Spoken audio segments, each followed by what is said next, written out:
Buenos días. El día de hoy hablaremos acerca de los números enteros.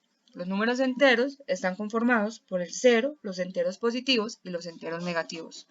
Para representar los números negativos vamos a anteponer un signo menos a cada número natural. Los números enteros los representaremos con la letra Z. Dado que la palabra número en alemán se escribe Zahl con Z, entonces de allí sale la notación para los números enteros. Vamos a observar que los números enteros entonces están conformados, como les decía, por el cero, que podríamos señalar está en medio de los números enteros. A la derecha del cero encontramos los números positivos y a la izquierda del cero encontramos los números negativos. Siempre vamos a observar que el signo menos se escribe a la izquierda del número y es lo que nos permite representar precisamente un número negativo, mientras los números positivos no tienen ningún signo. Entonces asumimos que cuando no tiene ningún signo es un número precisamente positivo. Los puntos suspensivos representan que los números se extienden hasta el infinito, dicho de otra manera, que no tienen fin. Por lo tanto, diríamos que los números enteros están representados desde el menos infinito hasta el más infinito. Dentro de los números enteros podemos encontrar algunas aplicaciones. Dentro de ellas señalaremos algunas a continuación. Primero, podemos decir que los números negativos y números positivos, o el llamado conjunto de los números enteros, nos sirven para señalar el número de pisos que hay de un edificio en un ascensor. Entonces, los números negativos en este caso los vamos a utilizar para las plantas subterráneas o sótanos. Observemos que el cero es como el lugar, digamos, de ingreso al edificio. Lo que está sobre, en este caso sobre el edificio, serían los números positivos y lo que está por debajo, o lo que llamamos subterráneos o sótanos, serían para nosotros los números negativos. Podemos decir también que los números enteros son empleados para medir altitudes.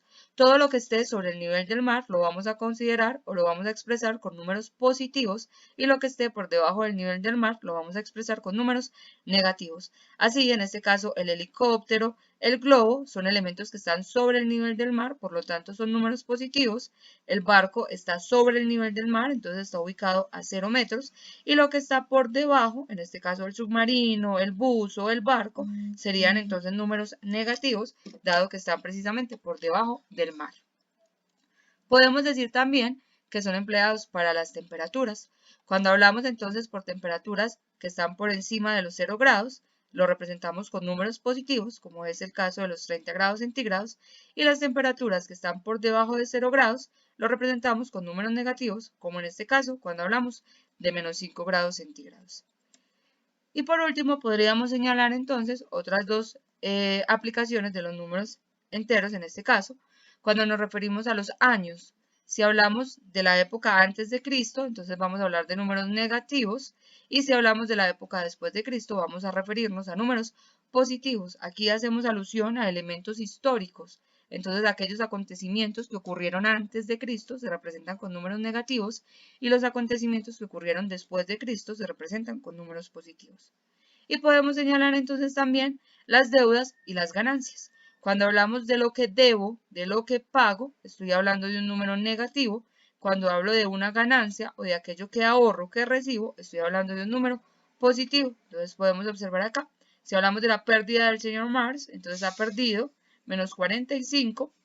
Si hablamos de la ganancia de la señora Mars, entonces podríamos decir que ha ganado 20 pesos.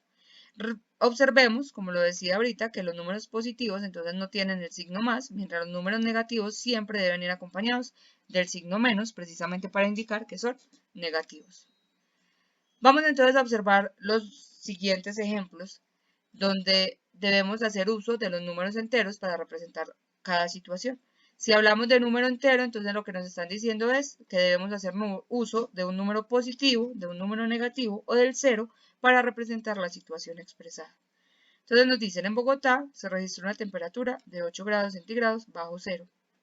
Tenemos en cuenta que si nos están hablando de una temperatura bajo cero, entonces ya nos están haciendo alusión a los números negativos.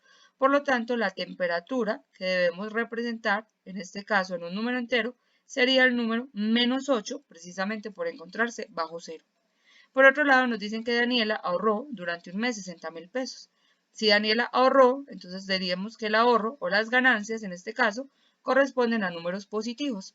Por lo tanto, lo que ella ha recibido, lo que ella ha ahorrado o lo que ella ha ganado se representaría con 60.000 pesos. Observemos que esos 60.000 pesos no tienen un signo más. El hecho de que no tenga signo ya nos está indicando precisamente que es un número positivo.